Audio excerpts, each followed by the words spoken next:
Hello A2 family, WhatsApp, कैसे हैं आप लोग। आई होप कि आप लोग सभी बहुत अच्छे होंगे और किसी के घर में ऐसा कुछ प्रॉब्लम नहीं होगा कोरोना को लेके।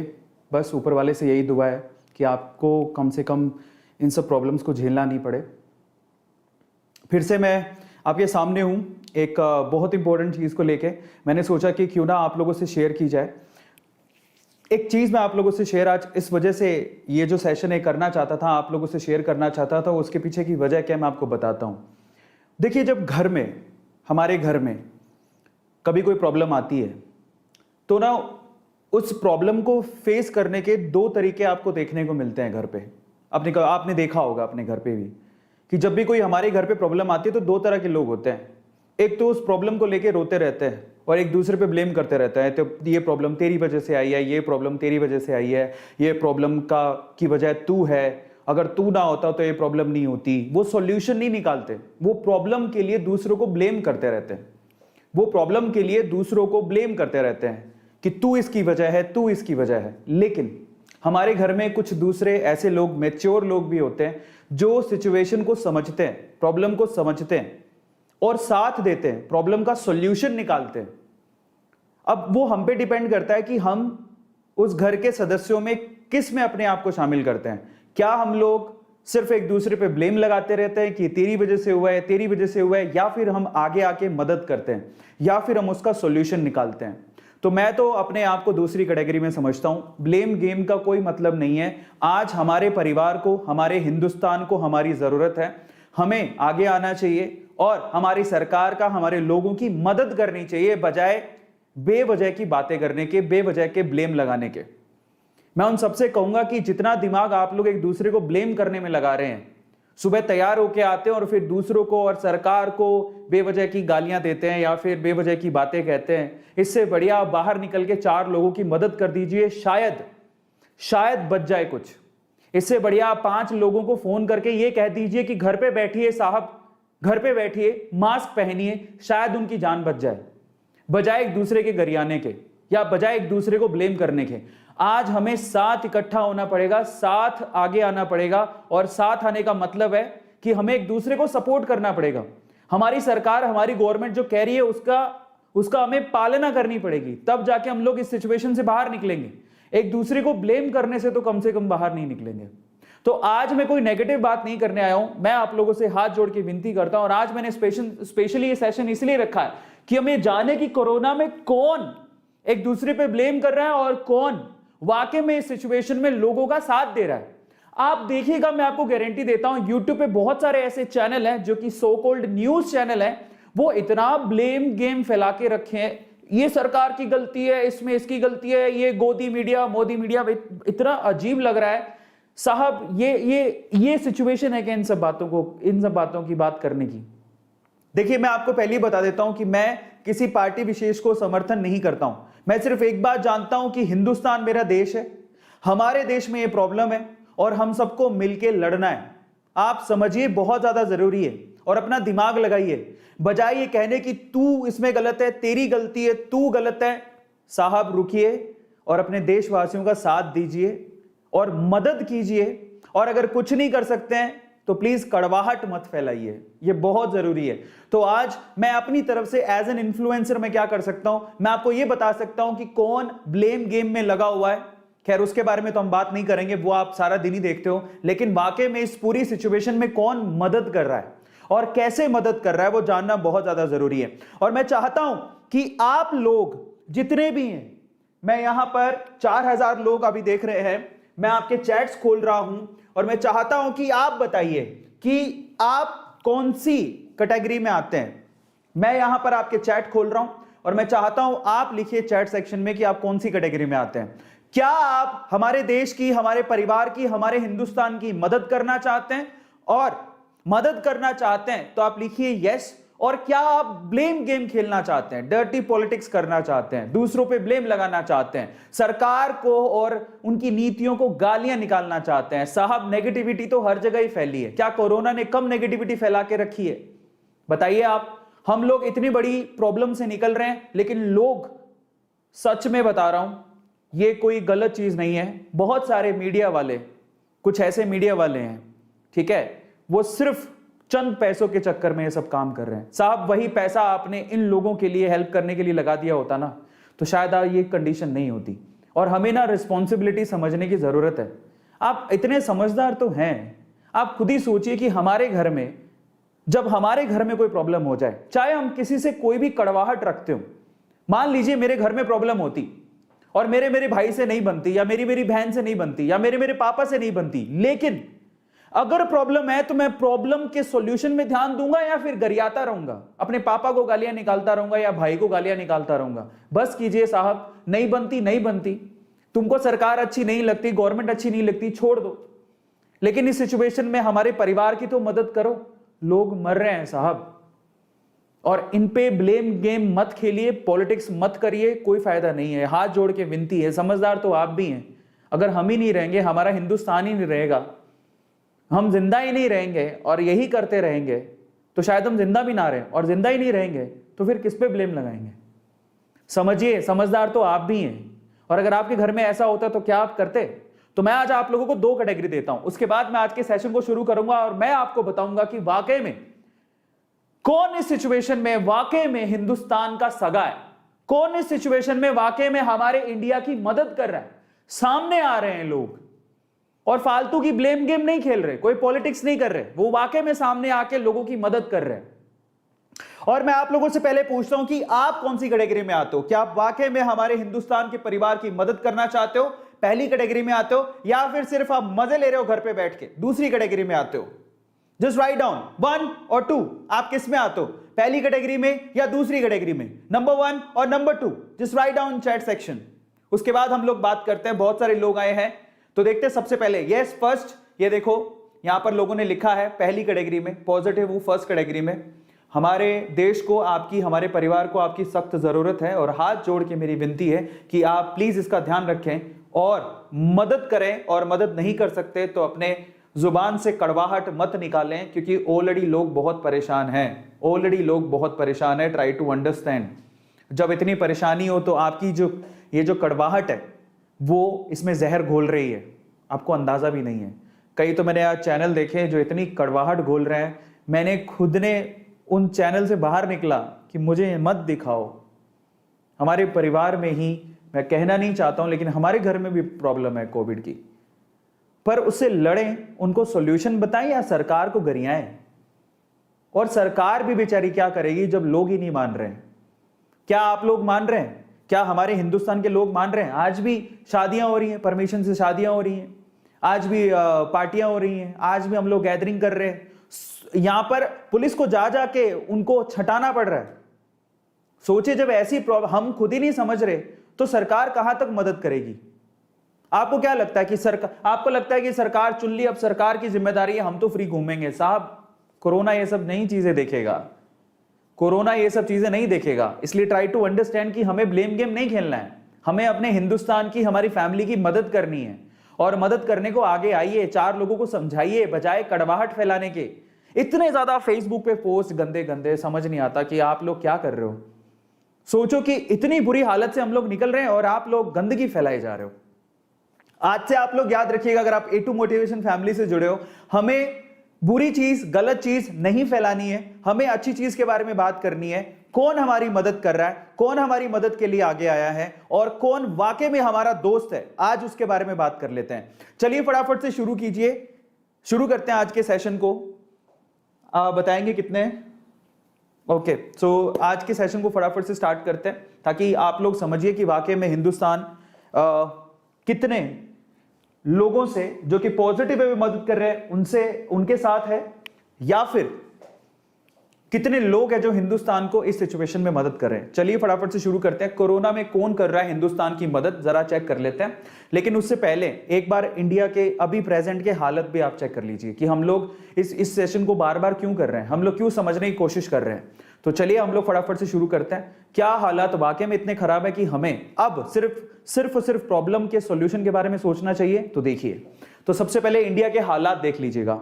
ये इंडिया के हालात हैं।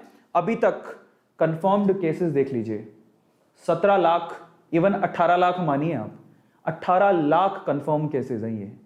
एंड ये सही नहीं है, मतलब जो हो रहा है वो सही नहीं है। अब आप अंदाजा लगाइए, 18 लाख कंफर्म केसेस हैं और वो भी रजिस्टर हुए हैं जो वो हैं। अभी बहुत सारे ऐसे केसेस हैं शायद रजिस्टर ही नहीं हुए। उसमें से एक्टिव केसेस कितने हैं? सॉरी, कितने हैं ये? 1 करोड़ 80 लाख केसेस है। Am I correct right now? मैं माफी चाहूंगा, मैं थोड़ा सा 1 करोड़ 80 लाख केसेस, जिसमें एक्टिव केसेस कितने हैं? ऑलमोस्ट 29 लाख केस, 29,71,000 से ज्यादा केसेस एक्टिव हैं। सो ये कंफर्म केसेस हैं 1 करोड़, ठीक है, 79 लाख, मैं माफी चाहूंगा 1 करोड़ 79 लाख, इतने कंफर्म केसेस हैं कोरोना के अभी हिंदुस्तान में। उसमें से 29,71,959 ये एक्टिव केसेस हैं। उसमें से रिकवर कितने हो चुके हैं? ये रिकवर हो चुके हैं, ये उनका आंकड़ा है, ठीक है। 1 करोड़ 48 लाख अभी रिकवर हो चुके हैं, लेकिन हमने 2 लाख से ज्यादा लोगों को खो दिया है। और ये डेटा कब का है? ये 27/4 यानी कि अप्रैल का डेटा है। ये 2 लाख लोगों को हिंदुस्तान ने कोरोना की वजह से खो दिया, और ये वो डेथ हैं जो कि ऑफिशियली रजिस्टर्ड है। मे भी हो सकता है ये उससे भी ज्यादा हो। अब ये हालत है हमारे हिंदुस्तान की। और सिर्फ 24 घंटे की बात कर लेते हैं, इंडिया में 24 घंटे के क्या हालात हैं, जरा उसको चेक कर लेते हैं। पिछले 24 घंटे में आप जरा गौर से देखिएगा, सिर्फ पिछले 24 घंटे में कंफर्म केसेस कितने हैं? 3,62,913। ये वो केसेस हैं जो कि ऑफिशियली रजिस्टर हुए हैं, और ये हाईएस्ट है। हमने शायद इसमें भी पूरे वर्ल्ड का रिकॉर्ड ही तोड़ दिया है, और ऐसा रिकॉर्ड हिंदुस्तान को बनाना नहीं चाहिए था, ये हमारी गलती है। लेकिन एक ही दिन में 3,62,913 से भी ज्यादा केसेस रजिस्टर हुए, और ये वो हैं जो ऑफिशियली रजिस्टर हुए हैं, और केसेस इससे भी ज्यादा हैं। एक ही दिन में 3286 लोगों की डेथ हो गई है, और ये डेटा आप देख लिए 27 अप्रैल तक का 12 AM तक का डेटा है ये। अब आप अंदाजा लगाइए कि 24 घंटे में। और मैं आपको आपकी जानकारी के लिए बता देता हूं, लास्ट भी सेशन में मैंने बताया था कि एक रिपोर्ट के अनुसार ये डेटा एक्चुअली इससे भी ज्यादा है, और एक रिपोर्ट के अनुसार जो कि यूएस की यूनिवर्सिटी की रिपोर्ट है, मई के अंदर ये डेटा 5 लाख भी क्रॉस कर जाएगा। एक दिन में 5-5 लाख केसेस आएंगे। और मैं आपकी जानकारी के लिए आपको बता देता हूं कि 3 लाख से ज्यादा केसेस आते हुए आज 6 दिन हो गए हैं। 6 दिन से, पिछले 6 दिन से 3 लाख से ज्यादा केसेस कोरोना के रजिस्टर हो रहे हैं। इसीलिए तो सरकारें डरी हुई हैं, इसीलिए तो लॉकडाउन हो रहा है। आप इस चीज को समझ नहीं रहे हैं, और अगर आप अभी भी लाइटली ले रहे हैं तो फिर राम भरोसे है। मैंने वीडियोस देखी कुछ, मुझे बड़ा इतना मैं आहत हुआ कि लोग आज भी मास्क नहीं पहन रहे, लोग आज भी इसे सीरियसली नहीं ले रहे। मजाक अगर आप ही लोगे तो फिर हम लोग इसी हालात में पहुंचेंगे और बाहर नहीं निकल पाएंगे। इसलिए ट्राई टू अंडरस्टैंड, 24 घंटे में ये आंकड़ा है, और ये शायद विश्व में अब तक का एक दिन में कोरोना केसेस सबसे ज्यादा जो आंकड़ा है ये यही है जो हिंदुस्तान में है, और हालात सही नहीं है। टॉप 5 कौन से स्टेट है जहां पर कोरोना की सबसे बुरी हालत है, जरा उसको भी चेक कर लेते हैं। ये टॉप 5 स्टेट्स हैं जहां पर कोरोना की बहुत बुरी हालत है। सबसे ज्यादा केसेस अगर आ रहे हैं अभी तो महाराष्ट्र में आ रहे हैं। महाराष्ट्र में अभी तक ये देखिए पीक पकड़िए, अब ओवरऑल 4 लाख, ठीक है, 44,10,85 केसेस अभी तक आ चुके हैं। 44,10,85 केसेस सिर्फ महाराष्ट्र में है। अब आप अंदाजा लगाइए, महाराष्ट्र इन्फेक्टेड है। इसके अलावा केरला में 14,60,365 केसेस अभी तक आ चुके हैं। और आप जरा एरो देख लीजिए, केसेस कितने ज्यादा बढ़ रहे हैं, बहुत तेजी से बढ़ रहे हैं। इसके अलावा तीसरा स्टेट जो कि बहुत तेजी से जहां पर केसेस आ रहे हैं, जहां पर हम रह रहे हैं, कर्नाटका में अभी तक फिर से 14 लाख के करीब केसेस आ चुके हैं। इसके अलावा 5वां स्टेट है यूपी, उत्तर प्रदेश, जहां पर 11,53,000 केसेस अभी तक आ चुके हैं। इसके अलावा तमिलनाडु, जहां पर 11,13,000 के करीब केसेस आ गए हैं। तो सबसे पहले तो मैं आप लोगों से पूछना चाहता हूं कि अगर कोई यहां पर महाराष्ट्र के, केरला के, कर्नाटका के, यूपी के और तमिलनाडु के लोग हैं तो प्लीज आप चैट सेक्शन में जरूर लिखिए, क्योंकि सबसे ज्यादा केसेस अभी महाराष्ट्र में रजिस्टर हुए हैं, फिर केरला में, फिर कर्नाटका में, फिर यूपी में और फिर तमिलनाडु में। ये हालत है। राजस्थान में अभी नहीं है, लेकिन राजस्थान में स्टिल लॉकडाउन है। राजस्थान में लॉकडाउन है। दिल्ली में भी हालत बहुत खराब है, पर दिल्ली में इतनी जनसंख्या नहीं है तो इसलिए केसेस नंबर वाइज केसेस देखे तो वहां पर कम है, बट ओवरऑल वहां पर सिचुएशन बहुत खराब है। क्योंकि आज ही हमारे वहां पर कोई रहता है तो उनसे बात हो रही थी कि दिल्ली में बहुत बुरी हालत है। और इनफैक्ट ये हालात हो गए हैं कि आप कोई भी स्टेट में चले जाओ, किसी भी स्टेट में कहीं पे भी होना, अगर आपको आज के टाइम पे कोरोना है तो आपको हॉस्पिटल में जगह नहीं मिल रही है। समझ नहीं आ रहा कि इतने सारे केसेस एक साथ कैसे हो सकते हैं। हॉस्पिटल्स में बेड नहीं है, हॉस्पिटल्स में जगह नहीं है, फोन करते हैं लोग मना कर देते हैं, फोन नहीं उठाते हैं, वेंटिलेटर्स अवेलेबल नहीं है, ऑक्सीजन अवेलेबल नहीं है। अब इतना बड़ा देश है, हमको लगता है कि इतनी सारी मदद मिल रही है तो मदद जा कहाँ रही है? अरे देश भी बहुत बड़ा है, जनसंख्या हमारी इतनी ज्यादा है कि जितनी मदद मिले उतना कम है। और इस सिचुएशन के लिए कौन तैयार होता है? क्योंकि ये सिचुएशन ऐसे नहीं कि हर दिन की सिचुएशन थी, सिर्फ ये 1-1.5 साल में इतनी बुरी हालत हुई है और उसके लिए हम लोग तैयार ही नहीं थे एक्चुअली। और तैयारी कैसे करते? अगर सरकार, मान लो सरकार को पहले ही पता होता कि कोरोना आने वाला है, उसके लिए इंफ्रास्ट्रक्चर खड़ा करते। आपको पता है दिल्ली में कॉमनवेल्थ गेम हुए थे, कॉमनवेल्थ गेम की तैयारी जब उन्होंने दिल्ली के कॉमनवेल्थ गेम के लिए बहुत सारा इंफ्रा खड़ा किया था, आज वो इंफ्रास्ट्रक्चर किसी काम का नहीं है, वो सिर्फ एक कॉमनवेल्थ के लिए काम आया था और उसके लिए इतना खर्चा कर दिया गया था, लेकिन आज तो वो किसी काम का नहीं है। और बहुत सारे वहां पर जो घर बनाए गए थे वो सारे धूल खा रहे हैं, मिट्टी खा रहे हैं, बहुत बुरी हालत है। तो अब देखो सरकार ये भी सोचती है कि अब ये ना सदियों में, 100 साल में कोई ऐसी पैंडेमिक आती है, उसके लिए तैयारी कोई भी सरकार नहीं कर सकती। इट्स नॉट अबाउट इंडिया, पूरे विश्व में ये काम नहीं हो सकता है कि इतना बड़ा इंफ्रास्ट्रक्चर खड़ा करके बाद इस इंफ्रास्ट्रक्चर का करोगे क्या? क्योंकि 100 साल में बीमारी आती है और 100 साल क्या, कोई भी चीज होती है 5 से 6 साल के बाद तो जर्जर होने लगती है। तो अगर आप वाकई में दिमाग लगाएं एज अ ह्यूमन बीइंग, आप सोचिए कि इतना बड़ा इंफ्रास्ट्रक्चर खड़ा करके जिसका उपयोग ही नहीं है, सिर्फ पेंडेमिक में उपयोग होने वाला है। तो अब इससे बचने का सबसे अच्छा तरीका क्या है कि हम खुद को सेव रखें, घर पे रहें, बचा के रखें, बजाय ब्लेम गेम खेलने के। दिमाग आग भी लगाइए, सोचिए जरा, आपके घर में सदियों में एक बार शादी होगी, तो क्या आप लोग 10 साल पहले ही उस शादी के सारा सामान खरीद के रख लेंगे? नहीं। तो आप सिचुएशन को भी समझिए, आज जरूरत है और आज लोग मदद कर रहे हैं, बाहर के बहुत सारे लोग, मैं आपको अभी दिखाऊंगा, ठीक है, और उस मदद की जरूरत है और ये सदियों में एक बार होता है, 100 साल में एक बार हुआ है ये पैंडेमिक, जरा समझिए। तो ये वो स्टेट्स हैं जहां पर बहुत बुरी हालत है, ये 5 स्टेट्स हैं। इसके अलावा हम लोग अब बात करते हैं कि वाकई में कोरोना में एक्चुअल में मदद कौन कर रहा है। कोरोना में कितने लोग हैं जो बड़ी बड़ी सेलिब्रिटीज हैं, बड़े बड़े लोग हैं या बड़े बड़े देश हैं जो आगे आए हैं हमारे भारत देश को, हमारी फैमिली को मदद करने के लिए। हम उसके बारे में बात कर लेते हैं क्योंकि वो सबसे ज्यादा इंपॉर्टेंट है। आप लोगों के लिए पिक्चर क्लियर होना सबसे ज्यादा इंपॉर्टेंट है कि वाकई में सिचुएशन में कौन मदद कर रहा है और कौन बेमतलब की सूट बूट पहन के, जरा सोचिए, नहा धो के सूट बूट पहन के अपने स्टूडियो में बैठ के, जिस स्टूडियो का खर्चा 1-1 लाख रुपए दिन का है, वहां पर बैठ के सिर्फ सरकार को गरिया रहे हैं, सिर्फ गवर्नमेंट को गरिया रहे हैं, सिर्फ लोगों को गालियां दे रहे हैं। अरे भाई साहब, 1-1 लाख रुपए आप अपने स्टूडियो में बैठ के खर्च कर रहे हो, ठीक है, और अगर आप वही पैसा अगर इन लोगों की मदद के लिए लगा देते तो आप ये बातें नहीं बोल रहे होते। और हर किसी की गलती है, मैं इसमें सरकार की कमियां या खामियां नहीं है, मैं ऐसा नहीं कह रहा हूं, लेकिन अब खामियां गिनाने का समय ही नहीं है साहब। हमको ये नहीं कहना है कि इसकी गलती है उसकी गलती है, अभी सब लोग साथ आओ और मदद करो। हमारे परिवार को, हमारे हिंदुस्तान को मदद की जरूरत है, हमें यह समझने की जरूरत है।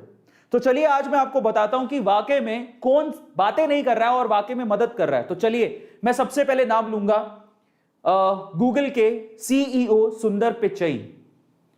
आप सोचिए कि अगर गूगल के सीईओ सुंदर पिचई आगे आए हैं मदद करने के लिए, तो सोचिए कि उन्होंने देखा होगा कि हिंदुस्तान में हालात कितने खराब हैं, यस और नो। और वाकई में हालात खराब है, यह बात बहुत दूर तक जा रही है, बहुत दूर तक। सुंदर पिचई हिंदुस्तान की मदद करने के लिए, इंडिया की मदद करने के लिए आगे आए हैं। उन्होंने क्या लिखा है जरा आप देखिए। ओवरऑल 135 करोड़ रुपए डोनेट किया उन्होंने, 135 करोड़ अलग अलग वे से उन्होंने डोनेट किए, जो कि सहायता हिंदुस्तान तक पहुंचेगी। कैसे पहुंचेगी? उन्होंने लिखा, devastated to see the worsening COVID crisis in India. उन्होंने लिखा कि कोविड के जो क्राइसिस इंडिया में हो रहे हैं उनसे मैं पूरी तरह से टूट चुका हूं। और सबसे खास बात, गूगल एंड गूगलर्स का क्या मतलब है? गूगल खुद जिसने 135 करोड़ की मदद की है, और गूगलर्स का मतलब जो एम्प्लॉइज गूगल में काम करते हैं उनको उन्होंने गूगलर्स कहा है। वहां के एम्प्लॉइज ने भी हिंदुस्तान की मदद करने के लिए ऑलमोस्ट 1 करोड़ 35 लाख रुपए इकट्ठा किया है, जो डोनेट हुआ है। मतलब इतना 1 करोड़ 1.5 करोड़ के करीब उन्होंने भी इकट्ठा किया है, एम्प्लॉइज ने भी, वो भी डोनेट हुआ है। और वो कैसे डोनेट हुआ है? गिव इंडिया को दिया जा रहा है और यूनिसेफ को दिया जा रहा है, जो मदद एक्चुअली इंडिया को इनडायरेक्ट वे से पहुंचेगी। और हाईली रिस्क पर उन्होंने कहा है कि हमारी कम्युनिटी हाईली रिस्क पर है, इसलिए हमें भी ध्यान देने की जरूरत है, और इसीलिए उन्होंने मदद की। अब आप ये सोचिए कि देखो, यहां से अच्छे इंसान और फायदा उठाने वाले इंसानों का पता लग जाता है। क्या इन्होंने कोई गलत बात की? नहीं, इनको पता लगा सिचुएशन बहुत खराब है, इन्होंने बोला हम मदद करेंगे। गूगल से 135 करोड़ की मदद आई है, ये मदद हिंदुस्तान तक पहुंचेगी और लोगों तक जाएगी। अब बस इतना कहना चाहूंगा कि बजाय ब्लेम गेम खेलने के आप सुंदर पिचई बनिए साहब। इसीलिए सुंदर पिचई का इतना नाम है, इतने लोग इन्हें मानते हैं क्योंकि ये सिचुएशन को समझते हुए आगे आए और मदद किया बजाय ब्लेम गेम खेलने के। क्या ये ट्विटर में ये नहीं लिख सकते थे कि हिंदुस्तान की सरकार बहुत गलत कर रही है, हिंदुस्तान की सरकार ये है, फला है, ढिमका है, उन्होंने अच्छे से स्थिति को संभाला नहीं? लिख तो ये भी सकते थे। क्या इन्होंने लिखा? क्योंकि ये जानते हैं कि ये पैंडेमिक है और इसमें बहुत बड़े बड़े देश भी फेल हो गए थे। अगर आप 2020 के आंकड़े उठाओगे तो बड़े बड़े देश जहां पर लोगों ने सोचा नहीं था कि कोरोना जैसी सिचुएशन पैदा हो जाएगी, उनकी हालत खराब हो गई थी। हम तो फिर भी इंफ्रास्ट्रक्चर के हिसाब से हिंदुस्तान बहुत नीचे आता है, लेकिन बड़े बड़े देशों ने 2020 में बुरे दिन देखे हैं, इतनी मौतें हुई हैं वहां पे। तो आप क्या ब्लेम गेम खेल रहे हो? किसको इल्जाम लगा रहे हो? जरा सोचने की बात है। मुझे कहना तो नहीं चाहिए, लेकिन ये हो गलत रहा है। आज हमें मदद की जरूरत है, आप आगे आइए, और मदद नहीं कर सकते तो प्लीज आप कड़वाहट मत फैलाइए। सुंदर पिचई के बाद हम बात करते हैं यहां पर वीवो कंपनी की। वीवो कंपनी ने अनाउंस किया है 2 करोड़ की हेल्प का, और बेसिकली वो ऑक्सीजन की शॉर्टेज के बिहाफ पे 2 करोड़ रुपए की हेल्प कर रहे हैं। वो क्या कर रहे हैं? Vivo has announced that it will donate 2 crore to address the oxygen shortage. Hindustan में ऑक्सीजन की शॉर्टेज के लिए 2 करोड़ रुपए वो उन्होंने डोनेट किया है। तो ये बहुत बड़ी बात है। वीवो कंपनी का आप लोग जानते हैं हिंदुस्तान में ये बिजनेस करते हैं, चाइना की कंपनी है, बट फिर भी इन 2020 Vivo had donated over 19 lakh mask. Vivo ने 9 लाख मास्क डोनेट किए थे और 15,000 पीपी सूट्स डोनेट किए थे और 50,000 लीटर सैनिटाइजर डोनेट किए थे। तो उन्होंने पहले भी किया है, अभी फिर से वो आगे आए और उन्होंने मदद की है 2 करोड़ रुपए की। इसके अलावा और कौन है? इसके अलावा देखिए, जो क्रिकेटर्स हैं जिनको वाकई में हिंदुस्तान से प्यार है, ये ऐसे क्रिकेटर्स हैं जैसे ऑस्ट्रेलिया के पैट क्यूमिंस, आप जानते होंगे, बहुत अच्छे क्रिकेटर है। ये कहते हैं कि हिंदुस्तान से मुझे बहुत लगाव है। उन्होंने ट्विटर पे लिखा, उन्होंने कितने डोनेट किए हैं? $50,000 डोनेट किए, यानी कि लगभग 28,82,429 रुपए के समथिंग इतना होता होगा शायद। तो $50,000 इन्होंने डोनेट किया है पैट क्यूमिंस ने। इन्होंने लिखा, क्या लिखा जरा आप देखिए ट्वीट पे। India is a country I have come to love dearly over the years and the people here are some of the warmest and kindest I have ever met। उन्होंने लिखा कि इंडिया एक ऐसी कंट्री है जहां पर लोग हमें बहुत प्यार करते हैं, बहुत सम्मान देते हैं, ठीक है, और ये बहुत इंपॉर्टेंट है। एंड फाइनली उन्होंने लिखा, to know so many are suffering so much at this time, ठीक है, सैडन्स मी ग्रेटली, मुझे बहुत इस चीज को जान के दुख हो रहा है। एंड फाइनली क्यूमिन, उन्होंने ये लिखते हुए ये डोनेट किया है $50,000 हमारे इंडिया के रिलीफ फंड में। इसके अलावा और कौन है? इसके अलावा ब्रेटली तो हिंदुस्तान को अपना दूसरा घर मानते हैं। उन्होंने ट्विटर पे क्या लिखा? India has always been like a second home for me. Hindustan मेरे लिए एक दूसरा घर है। The love and affection that I have got from the people of the country both during my professional career and even after my retirement holds a special place in my heart. It saddened deeply to see people suffering due to the ongoing pandemic। और finally उन्होंने 1 bitcoin BTC donate किया है। 1 BTC की कीमत आज 40,45,000 रुपए है। तो 40,45,000 रुपए उन्होंने डोनेट किया है। तो ये थे ब्रेटली, जो चाहते तो ब्लेम गेम खेल सकते थे, जो चाहते तो करवाहट पैदा कर सकते थे, लेकिन वो जानते हैं कि हम इस अर्थ पे रहते हैं, हम ह्यूमैनिटी की रक्षा करना चाहते हैं और ह्यूमन की रक्षा करनी बहुत ज्यादा जरूरी है, और इसीलिए उन्होंने डोनेट किया है। जरा समझिए राजनीति करने से क्या होगा। रतन टाटा की बात करते हैं, वाकई में वो हिंदुस्तान के रतन है। जैसे उन्होंने पता लगा कि ऑक्सीजन की बहुत प्रॉब्लम हो रही है, Tata steel supply 300 ton of oxygen per day to COVID treatment. CEO ने लिखा है 300 टन ऑक्सीजन सप्लाई कर रहे हैं वो लोग। तो ये उनकी तरफ से मदद आ रही है, जो कि बहुत बड़ी बात है। अब रतन टाटा को तो हर एक इंसान उन्हें सल्यूट करना चाहिए। जब भी हिंदुस्तान में कोई प्रॉब्लम आती है तो ये इंसान वाकई में आगे आते हैं, इनकी कंपनी आगे आती है और मदद करती है। बहुत बहुत बहुत बड़ी बात है, इसलिए ये हमारे लिए, हमारे हिंदुस्तान के लिए रतन है। अब चाहते तो ये भी ब्लेम गेम खेल सकते थे, लेकिन आप इनको कभी भी कड़वाहट घोलते नहीं देखोगे। इसलिए मैं आप लोगों से कहूंगा कि कड़वाहट घोलने वाले लोगों से दूर रहिए साहब, क्योंकि आधी नेगेटिविटी कोरोना ने फैला के रखी और आधी नेगेटिविटी उन्होंने फैला के रखी। जो कि हमें बर्बाद कर देगी, और हमें सुख शांति से इस हिंदुस्तान में रहना है तो हमें उन लोगों से दूर रहना पड़ेगा। जेफ बेजोस, अमेजॉन, उन्होंने भी मदद की है। 10,000 ऑक्सीजन कॉन्सेंट्रेटर, ये उन्होंने हेल्प की है कोविड के अंदर। 10,000 ऑक्सीजन कॉन्सेंट्रेटर आज के टाइम पे वेंटिलेटर के साथ साथ कॉन्सेंट्रेटर इनकी भी बहुत जरूरत है, तो फाइनली उन्होंने 10,000 कॉन्सेंट्रेटर यहां पर डोनेट किए हैं। कोविड-19 second wave, Amazon to airlift over 10,000 oxygen concentrators, ये उन्होंने हेल्प की है। अब चाहते तो वो भी लिख सकते थे ये है वो है फला है ढिमका है, नहीं, उन्होंने मदद की। और आप लोगों को जानना जरूरी है कि कौन मदद कर रहा है और कौन सिर्फ बातें। अक्षय कुमार, ट्विंकल खन्ना, उन्होंने क्या किया, 220 ऑक्सीजन कॉन्सेंट्रेटर ये उन्होंने डोनेट किए हैं। बकायदा ट्विंकल खन्ना ने ट्वीट किया था, wonderful news, doctor Darshanika Patel and doctor Govind Bankari of London elite health through Daivik foundation are donating 120 oxygen concentrator, and as Akshay Kumar and I have managed to get over hands on 100 as well। मतलब उनको 120 concentrator मिले थे जो उनकी foundation है, और 100 concentrator इन्होंने खुद मैनेज किए हैं, तो टोटल 220 कॉन्सेंट्रेटर इन दोनों ने मिलकर डोनेट किए हैं। ठीक है, तो जरा समझिए सिचुएशन बहुत खराब है। और पता है मुझे बड़ा तब दुख होता है कि ऐसी सिचुएशन में भी बहुत सारे लोग हैं जिसको इतना लाइटली लेते हैं और हंसते हैं। एक बार आप जिसको कोरोना हुआ है ना, उसके घर पे फोन करके उनसे पूछो कि उनकी क्या हालत है। मजाक नहीं है, ये मजाक नहीं है। और अगर आपको अभी भी मजाक लगता है तो राम भरोसे है। इसलिए जब बारी आ जाएगी ना, तब फिर आप मत कहना कि हमारी मदद के लिए कोई आया नहीं।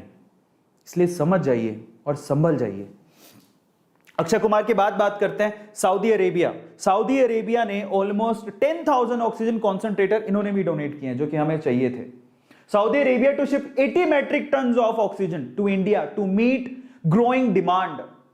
10,000 ऑक्सीजन कॉन्सेंट्रेटर इन्होंने डोनेट किया और 80 मेट्रिक टन ऑफ ऑक्सीजन यहां से उन्होंने शिप के थ्रू सप्लाई की है। यह भी बहुत बड़ी बात है। और ये कैसे हुआ जरा सोचिए। अब सऊदी अरेबिया एक मुस्लिम कंट्री है, आपको भी पता है, लेकिन फिर भी हमारे उनके साथ रिश्ते बहुत अच्छे हैं। किन्होंने किया होगा ये, जरा सोचिए आप कि आज एक मुस्लिम कंट्री हिंदुस्तान को मदद कर रही है। कैसे कर रही होगी? हमारी गवर्नमेंट की नीतियों की वजह से हमने उनके साथ बना के रखी। इतनी दोस्ती है हमारी कि आज सऊदी अरेबिया भी मदद कर रहा है। तो जरा सोचिए, ब्लेम गेम खेलने से पहले सिंगापुर की बात करते हैं। सिंगापुर 250 ऑक्सीजन कॉन्सेंट्रेटर उन्होंने भी सप्लाई किए हैं। Singapore sends oxygen cylinders to support India's fight against Covid.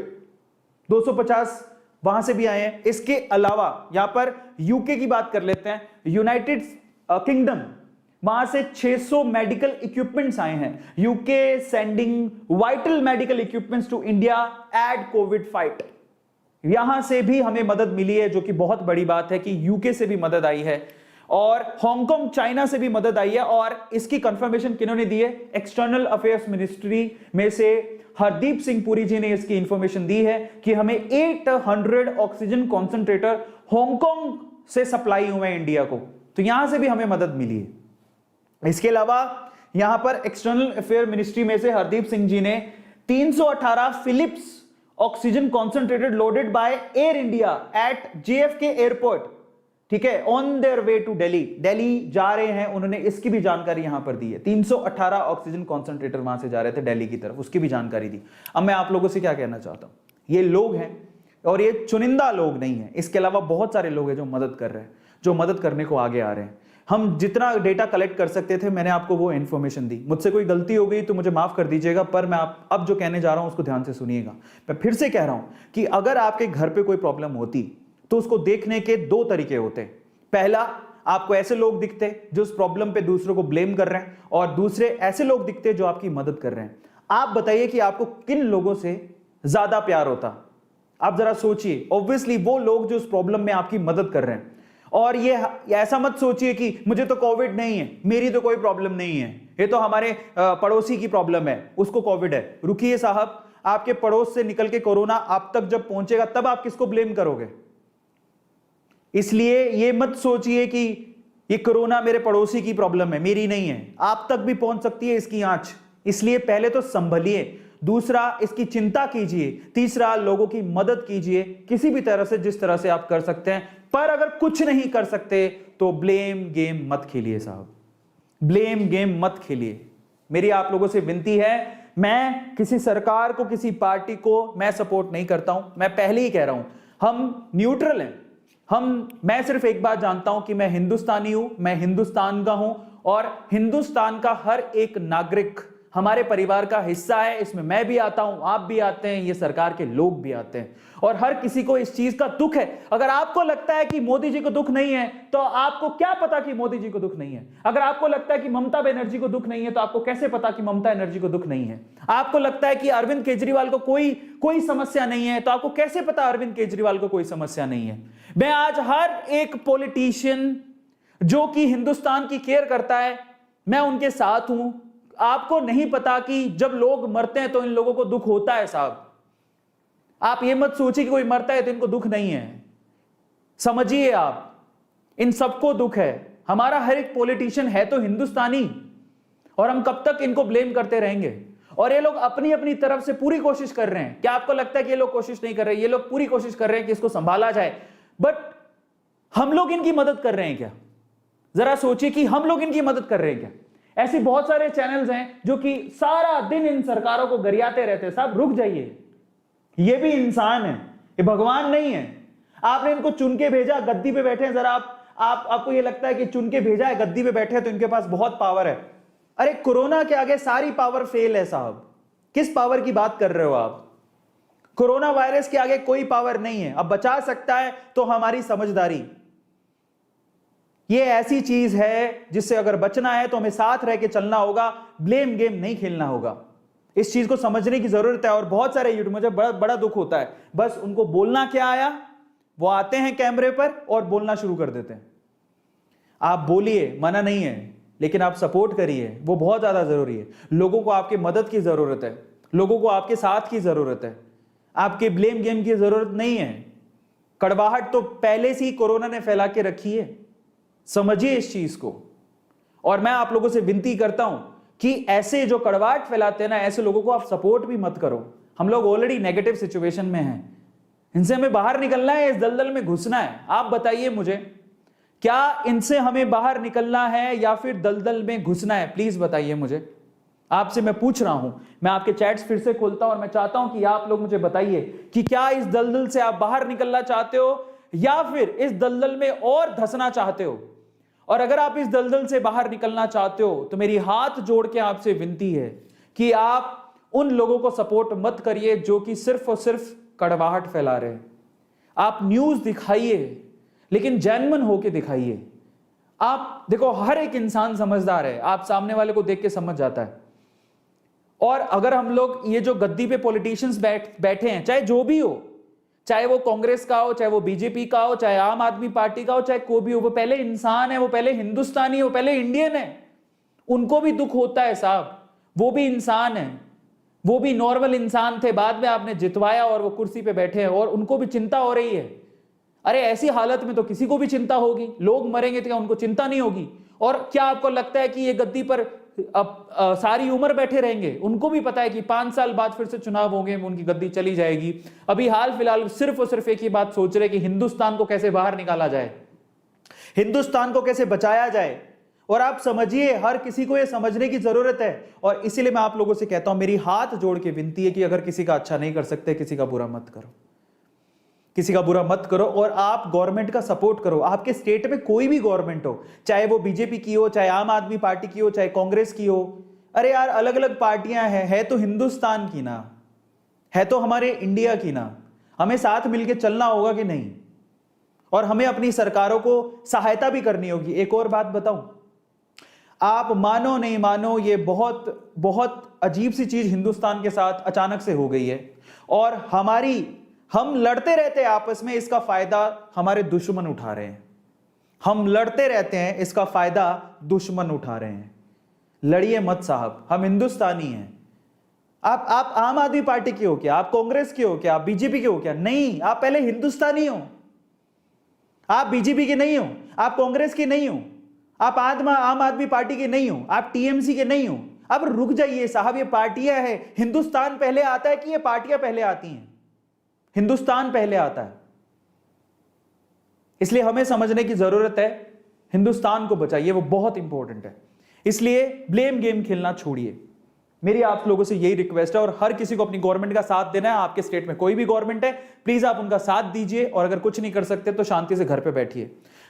मैं एज एन इन्फ्लुएंसर क्या कर सकता हूं? मैं एज एन इन्फ्लुएंसर आपका साथ दे सकता हूं, अवेयरनेस फैला सकता हूं। मैंने बहुत सारे ऐसे सेशंस किए हैं कोरोना के ऊपर जिसमें आप लोगों को मदद हो सकती है अपनी तरफ से। और ऐसा नहीं है कि सिर्फ ये सेशंस के अलावा मैं पर्सनली भी बहुत जगह पे हेल्प कर रहा हूं, जितनी मैं कर सकता हूं। यार जितने में हम सक्षम है उतनी मदद तो कीजिए। ऐसा नहीं है कि हमारे घर परिवार या हमारे आसपास प्रॉब्लम्स नहीं है, और हम मदद भी कर रहे हैं, पीछे नहीं रह रहा हूं मैं उसके लिए।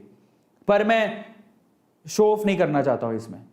लेकिन ऐसा नहीं है कि हम प्रॉब्लम्स में, हमारे आसपास प्रॉब्लम्स नहीं है और हम मदद नहीं कर रहे हैं, हम भी मदद कर रहे हैं। इसलिए छोटी बड़ी जिस तरह से मदद कर सकते हो करिए। और सबसे इंपॉर्टेंट चीज, हाउ यू कैन हेल्प, आप मदद कैसे कर सकते हैं उसके बारे में आप लोग जान लीजिए, वो बहुत इंपॉर्टेंट है। ये देखिए, सबसे पहले सबसे जरूरी काम जो है, आप मास्क को लाइटली मत लीजिए। आप किसी की मदद छोड़िए साहब, सबसे पहले खुद की मदद कर लीजिए। आज भी लोग लाइटली ले रहे हैं, मास्क नहीं पहन रहे। मास्क हालत देख लो, गमछा लगा रखा है वो भी नाक पे लटक रहा है। इन्होंने गमछा लगा रखा है, नाक बाहर है। इन्होंने यहां पर मास्क है लेकिन लटक रहा है, इनका नाक ही बाहर है। और ये मोहतरमा टिकटॉक की वीडियो बनाने से फुर्सत मिले तो मास्क पहने। आप देखिए ये मास्क पहनने का तरीका है क्या? और फिर हम लोग कह रहे हैं पेंडेमिक फैल रही है। हालात देखें आपने। और पता है, गवर्नमेंट अगर लॉकडाउन नहीं लगाए तो आप घर पे ही नहीं बैठो। आपको चिंता नहीं है तो गवर्नमेंट को किस बात की चिंता होगी? घर पे बैठिए, बुरी हालत है, आप तो चिंता रखिए अपनी। और ऐसे बहुत सारे लोग मिलेंगे आपको। It's not about one community, everybody, her religion के लोग इसको लाइटली लिए हुए हैं। जरा समझिए, आप मास्क को इतना लाइटली मत लीजिए। मास्क को जो लोग लाइटली ले रहे हैं, इट्स नॉट अ टॉय, ये कोई खिलौना नहीं है, और ये कोई मजाक भी नहीं है। ये खिलौना नहीं है, ये मजाक नहीं है, और यही आपको बचा सकता है। ट्राई टू अंडरस्टैंड, यही आपको बचा सकता है। इनफैक्ट ये एयरबोर्न है, डॉक्टर्स भी इसको कंफर्म कर चुके हैं। हो सकता है आने वाले दिन में ऐसी भी सिचुएशन आ जाए कि आपको घर पे मास्क पहन के बैठना पड़े, हो सकता है। इसलिए बच के रहिए। और जरूरी है कि अभी इस समय बाहर निकलना है तो इसको अपना साथी बनाइए, अपना दोस्त बनाइए, और इसको पहन के रखिए। बहुत ज्यादा जरूरी है, मजाक नहीं है। और पता है दुख तब होता है, अभी थोड़े दिन पहले, और ये चीज काफी लोग बोल भी चुके हैं, कि जब हम बोलते हैं ना कि भाई मास्क क्यों नहीं पहना, घुटन होती है, मास्क क्यों नहीं पहना, अरे यार 2020 से पहन रहा हूं, अब तो पहना ही नहीं जाता, सफोकेशन होती है। अरे सफोकेशन होती है? आपको परवाह नहीं है इन लोगों की? आप जानते हैं ये डॉक्टर्स की फोटोज हैं, 3-3, 4-4 महीने से तो अपने घर वालों से ही नहीं मिले हैं। और पिछले जब से पैंडेमिक हुई है आप लोगों की सेवा में लगे हुए हैं, मास्क लगा लगा के। हालत देखिए इनकी, मास्क लगाने के बाद इनकी, ये डॉक्टर्स हैं, जरा आप देखिए, छिल जाते हैं चेहरे। क्या इनको सफोकेशन नहीं होती? आप बताइए जरा, क्या इनको सफोकेशन नहीं होती? क्या ये इंसान नहीं है? क्या इनको पता नहीं है? लेकिन फिर भी ये मास्क लगा लगा के आप लोगों की सेवा कर रहे हैं पिछले 1-1.5 साल से, जब से कोरोना शुरू हुआ है। क्या इनका दर्द हमें नहीं समझना चाहिए? और इनके दर्द को, और आपको पता है बहुत सारी वीडियोस वायरल हुई हैं इन दिनों में। एक डॉक्टर की वीडियो थी जो खुद कोविड पॉजिटिव थी, उसने स्पेशली वीडियो बना के ये हाथ जोड़ के विनती की कि आप लोग प्लीज मास्क पहनिए, घर पे रहिए, जब तक जरूरी ना हो बाहर ना निकलिए। लेकिन लोगों को होश ही नहीं है। इतना मतलबी मत बन जाइए कि दुनिया ही ना रहे, और जब दुनिया ही नहीं रहेगी तो आपका मतलब भी किस काम का है? बहुत जरूरी है, समझ जाइए, खतरे की घंटी बज चुकी है, और मई तक भी केसेस बहुत ज्यादा बढ़ेंगे अगर हमने नहीं संभाला तो। मजाक नहीं है।